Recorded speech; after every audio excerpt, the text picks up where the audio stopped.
focus on here for just a moment is going to be my search. This is where you would want to be if you want to think about farming a subdivision, for example, or farming any area for that matter, not just a subdivision. We're going to do an example based on a subdivision. You can set up saved searches. So after we run this search, for example, I'll show you how we can save it. It's important to know, to have in mind the area that you want to search, or your target audience, I guess is the best way to put that.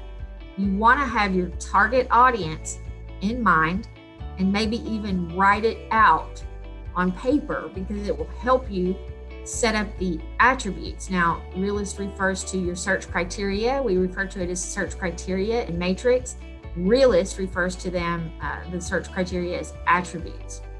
So you might want to write down that information for your target audience, because that's going to determine the fields or the attributes that you want to add to your search form. We're going to do an example search as if we're going to farm a subdivision on customized search, because this is where you're going to find a list of all of the attributes that you want to add for your mailing list, for your target audience. So we see we've got all categories, and this can be really difficult to look at just because it's got every single thing you can add. And typically we sort of put things in boxes, and that's great because that's actually what they did for us on the left-hand side of the screen over here. So we can decide, for example, do we want the property to be owner occupied or not? Or, does it matter? So I have selected owner occupied because that's going to be relevant to the search that we're about to do for the farming mailing list that we're about to create. You can just see the other items you can add. Geography. So this is all about what search criteria, just so that we're using the same language we're used to using.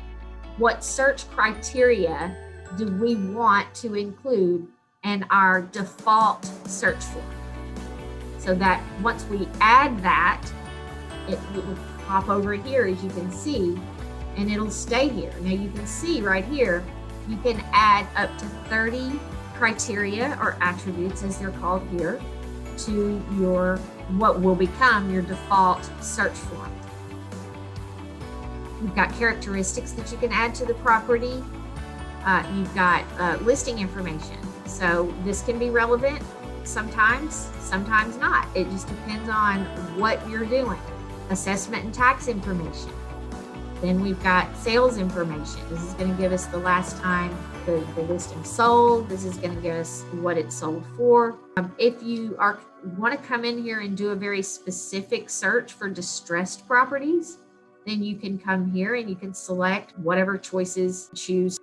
If I select in distressed sales, then that would actually also include short sales.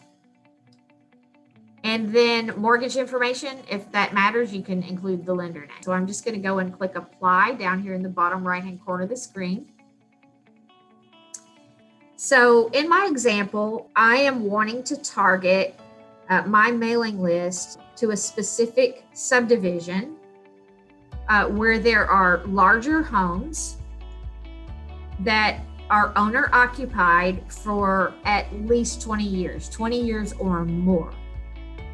Because the thought process is they've had the home for more than 20 years. It's a larger home. Maybe they're empty nesters. Maybe they're ready to downsize. Now I could flip that. And I could search for smaller homes, 1,200 square foot homes where they've owned their home for maybe at least 7 or 8 years. And now they might be ready to upgrade their home or get a larger home. So you can flip that script. Again, these are just examples. So that is our example. We're looking for a specific subdivision of larger homes, homeowner occupied for more than 20 years. And so what do we need to do for that? Well, we're already on my search. We already have selected the attributes that we need, and you know where to find those now. So we're just going to begin to scroll down. Now you can add the property zip code. Sometimes it's necessary because if you're working across multiple counties, sometimes you might have a subdivision or multiple subdivisions that have the same name, but they're actually in different counties. So you might want to include the zip code. I don't need to do that for what I'm about to do. And I'm going to, actually, I've got to clear these searches because that was in there from a previous search under subdivision. I am going to select the subdivision that I want to farm. And I'm going to do Fiddlesticks.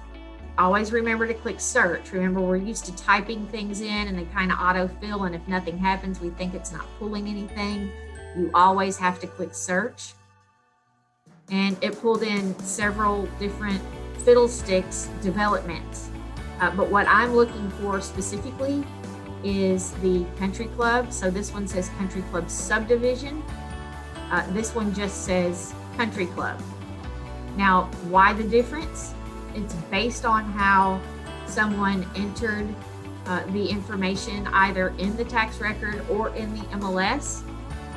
Maybe someone added sub to the end of one single listing, and that can change everything. So that's why we're going to include both of them. So we make sure we pull in all of the Fiddlesticks Country Club homes. Now I'm going to click apply down here in the bottom right hand corner. And the next thing we want to do, we're going to scroll down. Now remember, we said that we're looking for homes that are at least 2,500 square foot. So we're looking for those homes that are larger homes. Now, you sometimes have to change this. So you see building square footage, and mine already says is greater than.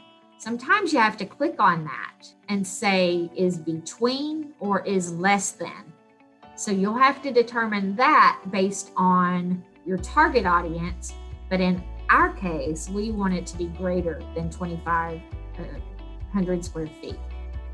I'm not so worried about the recording date or the year built.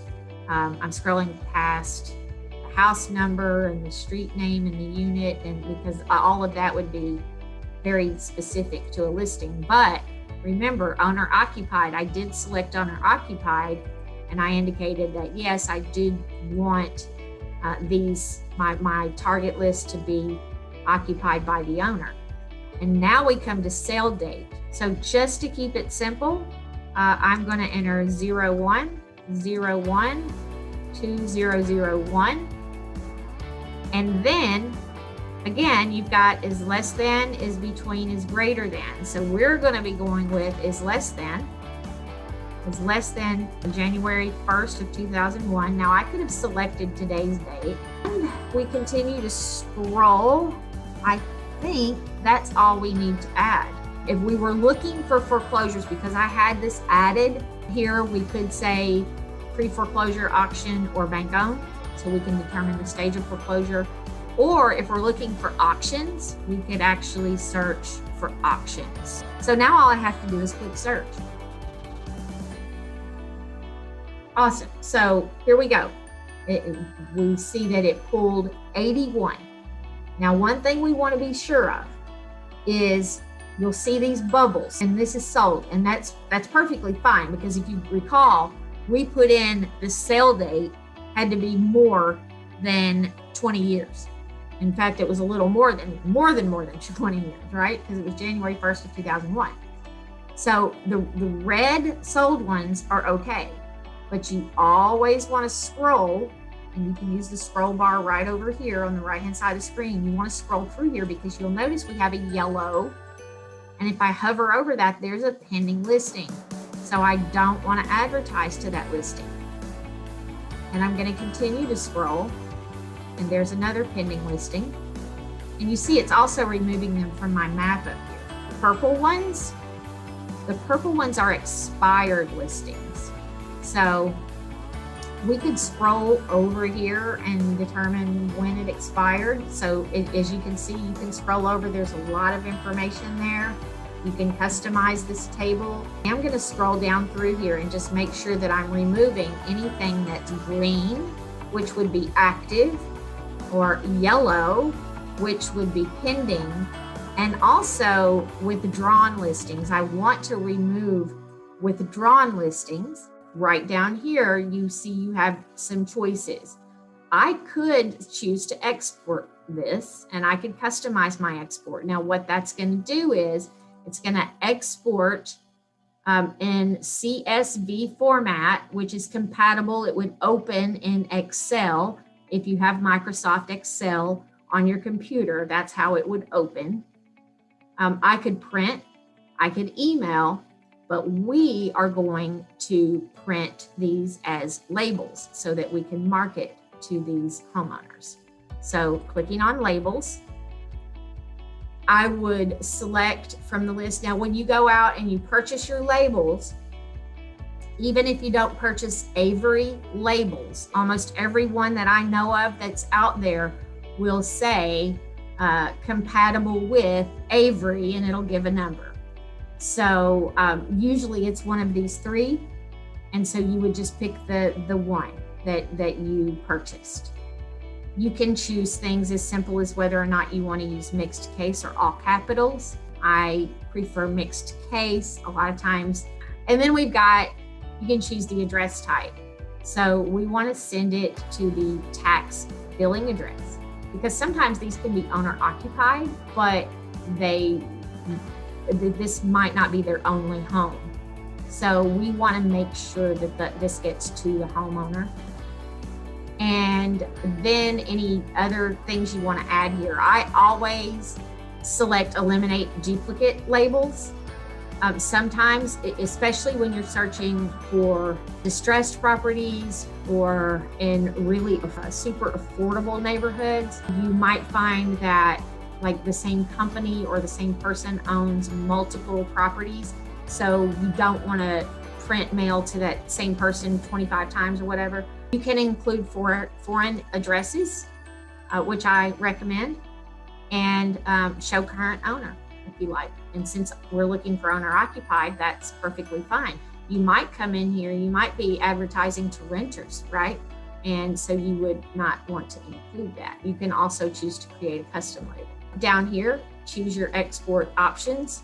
The export range, 1 to 79. We have a total of 79, so that's exactly what we need. And now all I have to do is click create. And it's opening, I don't know if you guys can see this very well, but it's opening down here in a Word document for me, which I'm going to open up for you. And there we go. So there we have our mailing labels. And of course, from here, I would just go to File and select Print and select Print from here. Of course, you want to make sure everything's set up correctly over here based on your device. And that's